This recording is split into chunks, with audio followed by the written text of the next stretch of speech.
돌아가는데 수레를 타고 선지자 이사야의 글을 읽더라.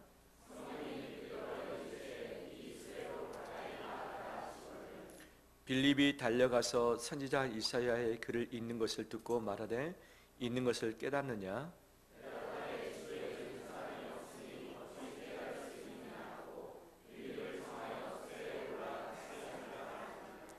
읽는 성경 구절은 이것이니 일러스되 그가 도살 자에게로 가는 양과 같이 끌려갔고 털 깎는 자 앞에 있는 어린 양이 조용함과 같이 그의 입을 열지 아니하였도다.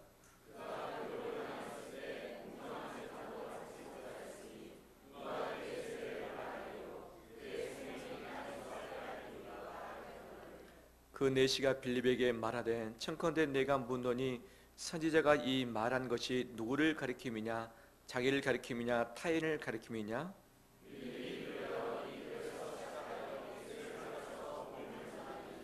길 가다가 물 있는 곳에 이르러 그 내시가 말하되 보라 물이 있으니 내가 세례를 받음에 무슨 거리낌이 있느냐?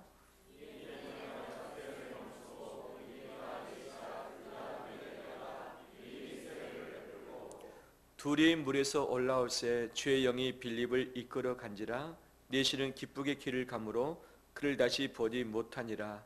빌립은 아소도에 나타나 여러 성을 지나 다니며 복음을 전하고 가이사랴에 이르니라. 아멘. 주의 이름으로 축복합니다. 잘 오셨습니다. 서로 인사 나눌까요? 당신 때문에 행복합니다.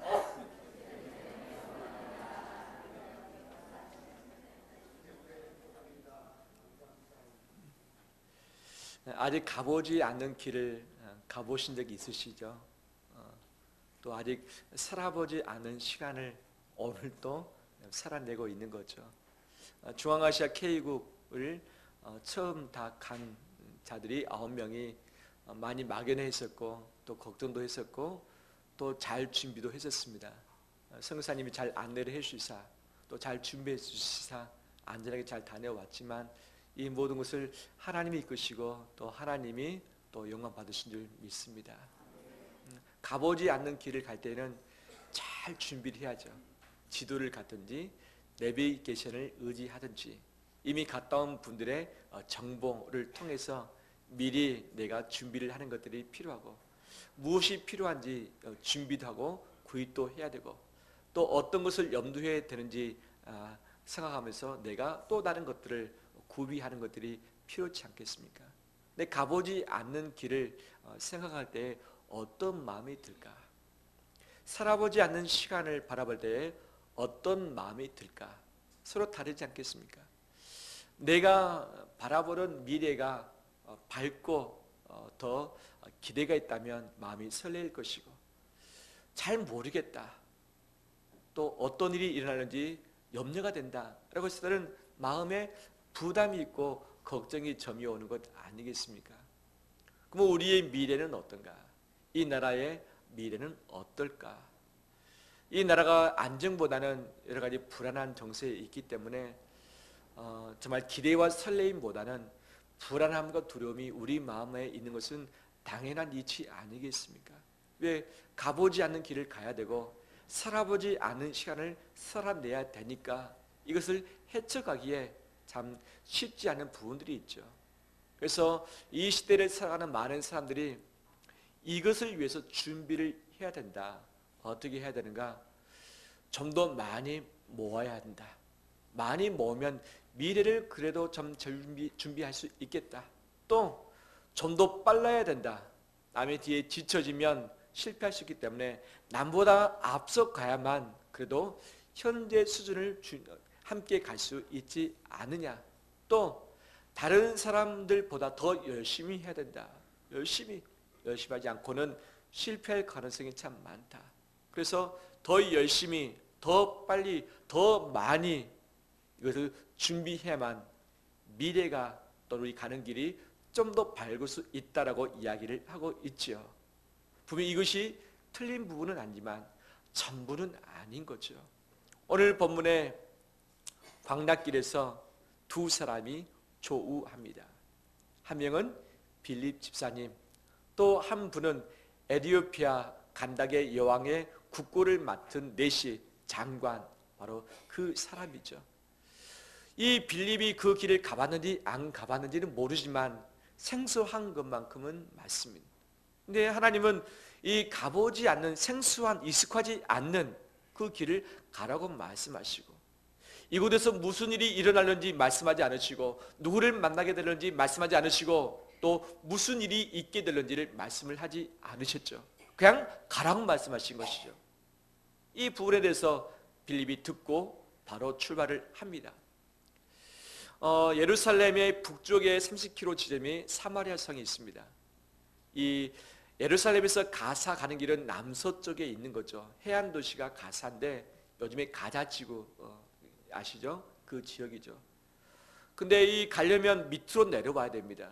근데 이 빌립이 예루살렘을 거쳐서 가사까지 가는데 한 80km 정도 되지 않았었겠는가? 그러면 빨리 가도 이틀이 걸릴 수 있고, 좀 쉬엄쉬엄 가면 3일 길 정도 되는 길인데 이 길을 가는 것은 쉽지 않는 것이죠. 그 다음에 지금 한참 사마리아 성에 부흥이 일어나고 있는 상황이었습니다. 많은 사람들이 누구를 따르고 있습니까? 빌립을 따르고 있고 빌립을 찾고 있는 거죠. 이 교회가 부흥해야 되는데 교회를 안정되게 시켜놔야 되고 지도자를 세워서 조직을 만들어야 되는 이 과제들도 있는 거죠.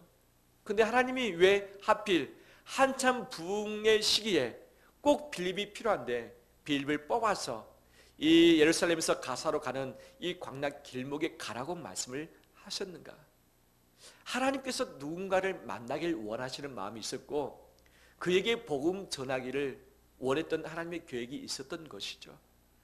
우리 교회 청년부에서 잠깐 간사로 섬겼던 그 분이 선교사로 에티오피아에 지금 파송되어 나가고 있죠. 그분이 몇 년에 한 번씩 들어오시는데 그분의 이야기를 들어보면, 또 지난주에 제가 아는 목사님 중에 한 분이 에티오피아에만 2번씩 비전 트립을 다녀왔던 분이 계십니다.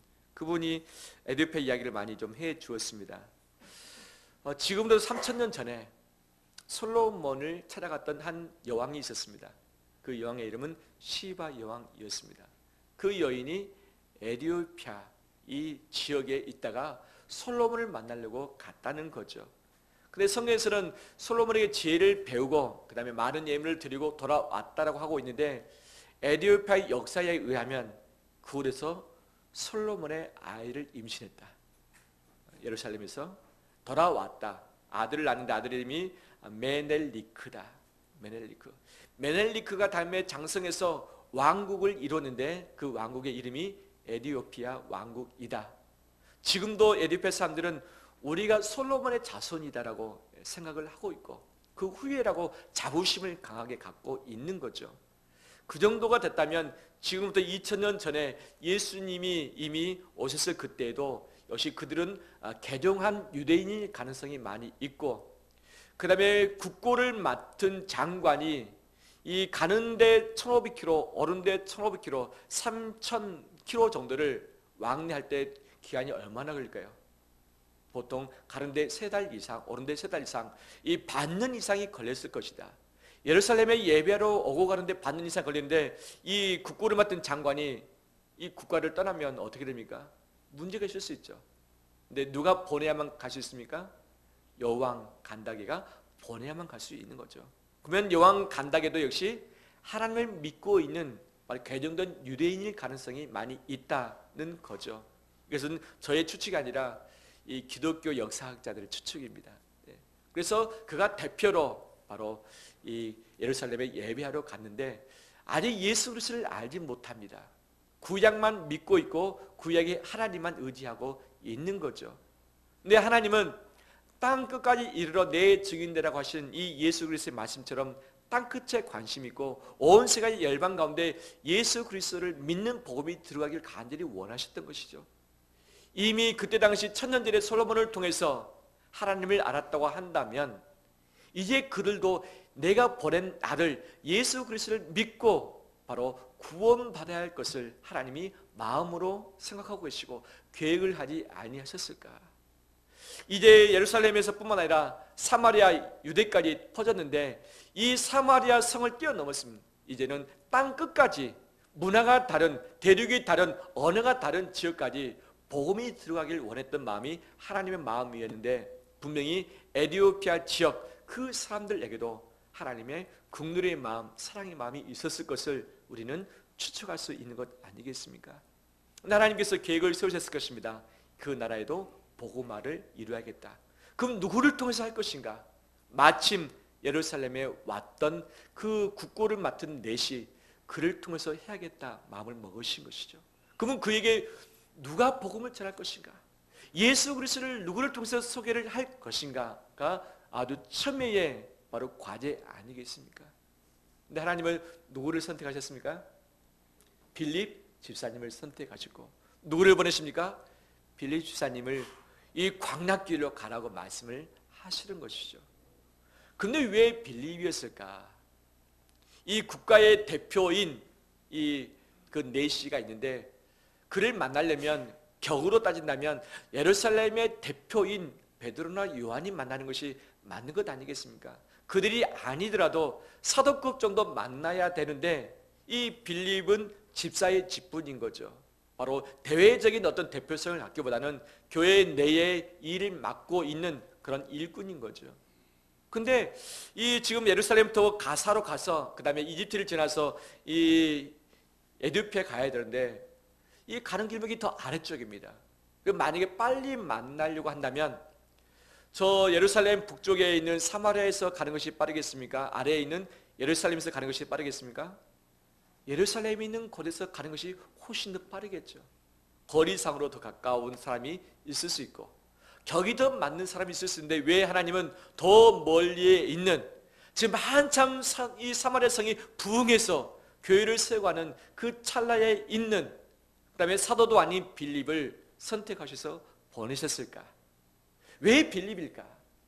다른 더 좋은 사람, 나은 사람, 더 여건적으로 합당한 사람이 있는데 왜 빌립을 선택하셔서 보내셨을까? 이것이 궁금하지 않을까요? 정황적으로 본다면 빌립은 유대파 정통주의 히브리파라기보다는 헬라파 유대인으로 이미 추측을 했었죠. 즉 이방인들과의 관계가 좀 더 수월할 수 있는 사람, 언어에 있어서 헬라어가 능통하는데 아마 에티오피아에 있는 사람도 헬라어에 능통한 자이지 아니했을까? 그 다음에 예루살렘을 떠나서 사마리아 성까지 들어갔는데 평경과 아집을 건너뛴 이 진짜 넘을 수 없는 담을 뛰어넘었던 바로 그 아니었습니까? 근데 이 흑인이었던 니그로였던 이 네시를 만나는 데 있어서 뛰어넘을 장배들이 있었을 텐데 뛰어넘어봤던 이 빌립이 저 적임자 아니었을까라고 하는 이 객관적인 추측이 있을 수 있습니다. 그런데 오늘 본문의 말씀을 가지고 볼 때에 빌립이 어떤 사람이었기에 하나님이 그를 보내셨는가를 함께 살피도록 하겠습니다. 26절 말씀입니다. 26절 주의 사자가 빌립에게 말하여 이르되 어떻게 하라? 일어나서 남쪽으로 향하여 예루살렘에서 가사로 내려가는 길까지 가라 하니 그 길은 어디다? 광야로 가라 마소지. 광야로 가라. 이때 빌립이 하나님께 여쭈었다. 하나님 왜 광야로 갑니까? 누구를 만납니까? 가서 무엇을 해야 됩니까? 하나님 지금 이 사마리아 성이 어떤 상태인지 모르십니까?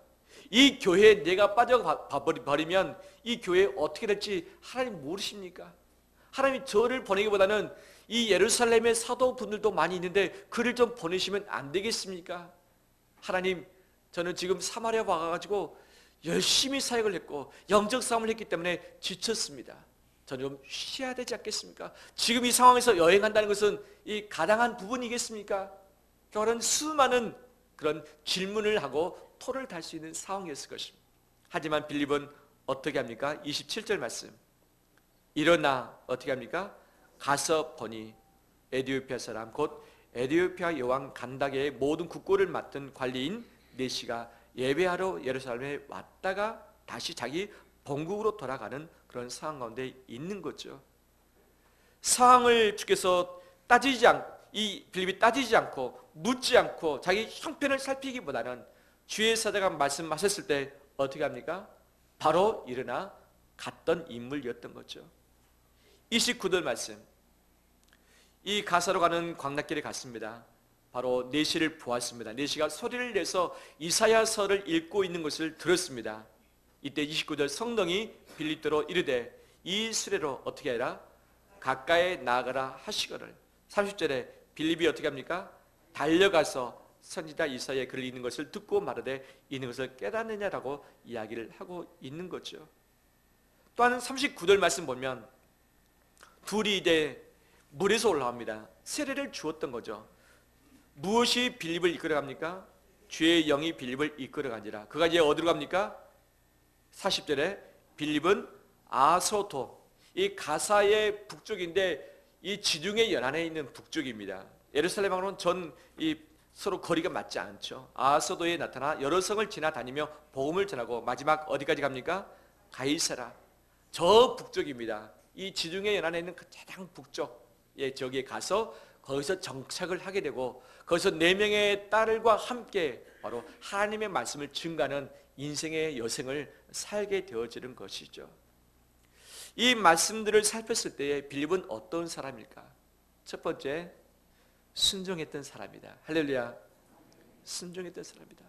성령께서 말씀하실 때에 즉각 순종하고 온전히 순종하고 기쁘게 순종을 했다.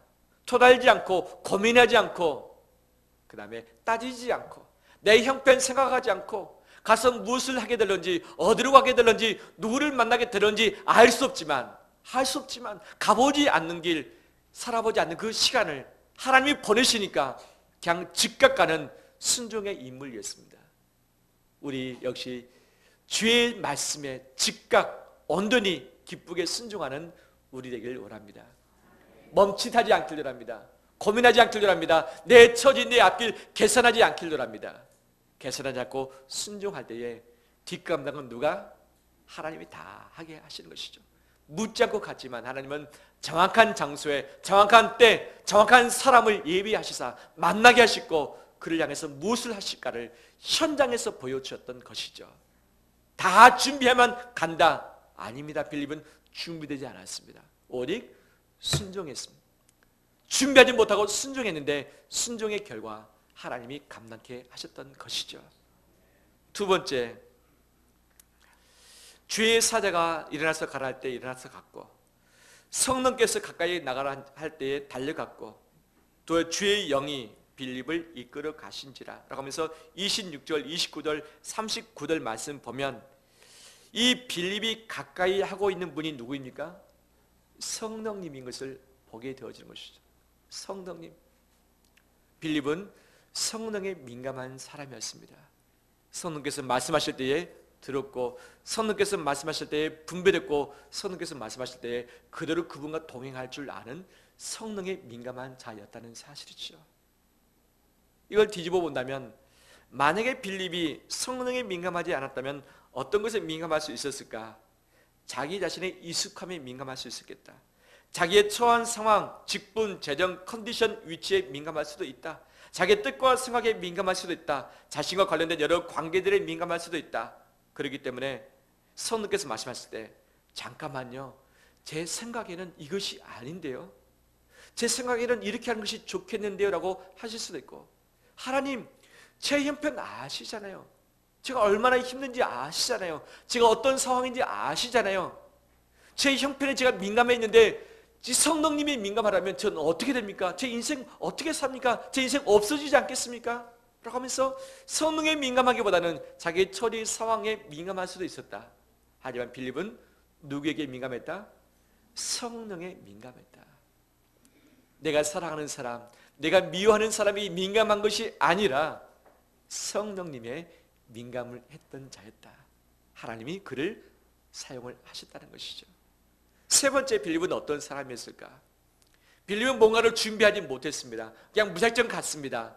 가는데 마침 이사야서를 읽고 있었던 거죠. 이사야 53장의 말씀, 어린 양이 도살자로 끌려가면서 죽임을 당하는 그 장면 아니겠습니까? 모릅니다.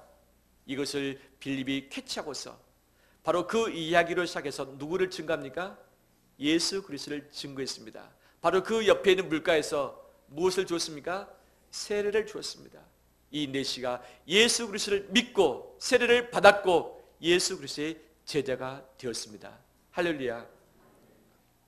에티오피아 현재 이 종교 분포를 보게 되면 기독교인이 43%, 이슬람인이 34%. 누가 더 우세합니까? 기독교. 그 정교회죠. 우리하고 조금 색깔은 다르긴 하지만 그래도 기독교 계열인 거죠. 이 정교회에서 그들의 역사가 있습니다. 교회의 역사 가운데. 우리의 이 땅에 교회를 세운 자가 누구인가? 교회를 창시했던 자가 누군가? 그 사람은 시몬 바코스다라고 그들의 역사 가운데 있습니다. 시몬 바코스가 누군가? 에티오피아 여왕 간다가의 국고를 맡은 네시의 이름이라는 거죠. 할렐루야. 네시가 세례를 받고 본국에 들어가서 예수 그리스도의 복음을 증거를 했고 그곳에 무엇을 세웁니까? 교회를 세우기 시작했었고 그 한 사람으로 말미암아 에티오피아의 복음화를 이루는 것 아니겠습니까? 지금 에티오피아의 인구가 1억이 넘습니다. 1억이 넘습니다. 지금 그렇다면 최소한 얼마가 지금 예수를 믿고 있다는 거죠? 5천 명 이상이 예수를 믿고 있다는 사실이죠. 누구 때문에? 한 명, 시몬 바코스 때문에. 그 한 명을 만나서 복음 전했던 자가 누구입니까? 빌립이었던 거죠. 어느 순간 어디에서 누구를 만나든 간에 복음을 전할 수 있는 준비가 된 사람이 누구였다? 빌립이었다는 거죠. 바로 복음을 전할 수 있는 준비가 된 자, 하나님은 그를 데려다가 사용을 하셨습니다. 빌립은 즉각 기쁘게 온전히 순종했던 자였습니다. 성령에 민감했던 자였습니다. 어디서든지 누구에게든지 어떤 상황에서든지 복음을 증거할 수 있는 준비가 됐던 자였습니다. 하나님은 그를, 멀리에 있는 그를, 사도가 아닌 그를 선택하시사 보내셨다는 사실입니다. 할렐루야. 우리 역시 내 상황 처지에 민감하기보다는 성령님께 민감하길 원합니다. 이 시대의 흐름보다도 말씀에 순복하는 우리 되길 원합니다. 늘 말씀의 복음의 준비가 돼서 복음 증가는 우리 삶의 여정 되길 원합니다. 할렐루야. 그런데 저는 이 본문의 말씀을 쭉 준비하고 묵상하면서 하나님이 정말 이 본문을 통해서 말씀하고자 원하신 것이 빌립 자체였을까? 빌립처럼 순종해라, 빌립처럼 민감해라, 빌립처럼 복음 준비하라. 그러면 하나님이 들어 사용하실 것이다. 이것으로 하나님께서 말씀하길 원하셨을까? 아니죠. 이것보다 한 단계 더 또 다른 부분이 있습니다. 빌립이 참 위대했지만 위대한 빌립보다 더 위대하신 한 분이 계십니다. 그분이 누구입니까? 하나님이십니다. 그분이 하나님이십니다. 빌립 때문에 이런 결과가 났지만 빌립을 예비하시고 빌립을 이끄시고 빌립을 그 장소에 그 시간에 그 사람을 만나게 하신 이 모든 것을 디자인하시고 계획하신 분이 누구이십니까? 하나님이셨습니다. 하나님이셨습니다. 따라서 합니다. 하나님이 하셨습니다. 하나님이 하셨습니다. 만약에 빌립이 순종치 못했다, 만약에 빌립이 성령에 민감치 못했다, 만약에 빌립이 복음의 준비가 안 됐다고 한다면 하나님은 그의 계획을 포기하셨을까요? 아니죠. 또 다른 사람을 통해서 또 다른 상황을 가지고서 하나님은 하나님의 계획을 이루시고 성취해 가실 줄 믿습니다. 따라서 합니다. 하나님이 하십니다. 내 인생 길 가보지 않는 길이 많이 있습니다. 내 인생 살아보지 않는 시간 투성이입니다. 이것을 가지고 두려워하기도 하고 염려하기도 하고 열심히 준비해야만 겨우 따라갈 수 있겠다고 생각할 수 있겠지만 하나님이 하십니다. 성령께서 빌립을 보내셨습니다. 그럼 빌립이 혼자 열심히 광 나가서 본인이 모든 일을 다 했을까? 분명히 주의 사자가 가라 해서 갔습니다. 그랬더니 현장에 누가 미리 와 계십니까? 성령님이 와 계신 거죠. 할렐루야. 그 현장을 떠날 때 누가 또 인도해 가십니까? 성령께서 인도해 가시죠. 빌립의 딸들이 있었습니다. 이 사도행전에 보면 빌립의 딸들이 성령에 충만해서 예언을 했더라라고 이야기를 하고 있는데 바로 이 가이사라의 집에 누가 함께 계시죠? 성령님이 함께 계셨죠. 하나님은 보내시지만 함께 하신 분이셨습니다. 하나님은 아셨고 그다음에 예비하셨고 만나게 하셨고 그냥 손 뗀 것이 아니라 영원토록 함께 하시는 분이셨습니다.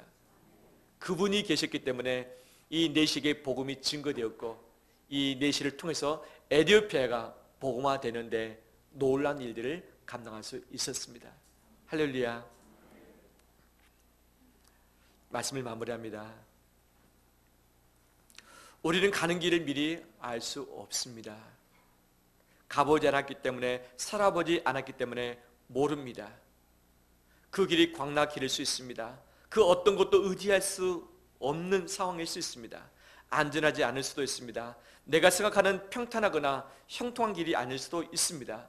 위험과 원수가 기다리는 길일 수도 있습니다. 어떤 일을 해야 될런지, 또 어떤 일이 일어나게 될런지, 어떤 일에 실패할지, 누구를 만나게 될지, 누구와 헤어지게 될지, 내 자리를 지킬 수 있을지, 내가 원하는 위치에 머물게 될지 우리는 모릅니다. 모르기에 답답합니다. 막연합니다. 들었습니다. 염려가 됩니다. 열심히 준비합니다. 최선을 다해서 준비합니다. 빠르게 나갑니다. 더 많은 것을 모아 됩니다. 하지만 이것으로 충분한가? 충분치 않다는 거죠. 모르기 때문에 불안하지만, 모르기 때문에 하나님이 더 필요합니다. 모르기 때문에 하나님을 더 의지할 수밖에 없습니다. 하나님은 우리 길을 잘 아십니다. 하나님은 함께 하십니다. 하나님은 하나님의 뜻을 이루시기 위해서 오늘 또 일하고 계십니다. 땅 끝에서 일하실 뿐만 아니라 내 주변에서 이미 하나님의 계획을 가지고서 일을 하고 계십니다. 그 일하심에 기대를 가질 것인가, 아니면 막연한 염려를 할 것인가? 믿음을 가지고 기대와 설레임을 갖길 원합니다. 하나님 나를 위해서 계획하시며, 나를 위해서 인도하시며, 나와 함께 하시며, 나를 통해서 일하길 원하십니다. 미래에 대한 막연함보다 미래에 대한 하나님을 통한 설레임을 갖는 우리 되길 원합니다. 이 일에 동참하길 원합니다. 성령에 민감해서 분별해서 그분의 일에 동참할 때에 하나님의 뜻을 함께 성취하게 될 줄 믿습니다. 할렐루야. 우리의 시간, 살아보지 않는 시간을, 가보지 않는 지역을, 만나보지 않는 사람을 하나님의 인도하신 가운데 살아보며 가보며 만나보길 원합니다. 우리가 충분히 준비되지 않았을지라도 순종한다면, 성령에 민감한다면, 또 복음의 준비가 됐다면 하나님은 나를 귀하게 사용하실 것입니다. 우리 교회를, 한국교회를 귀하게 사용하실 줄 믿습니다. 할렐루야. 두려워하지 말고 믿음을 가지고 나와 함께 하시는 그 주님을 의지하고 내게 주어진 그 길을 가길 원합니다.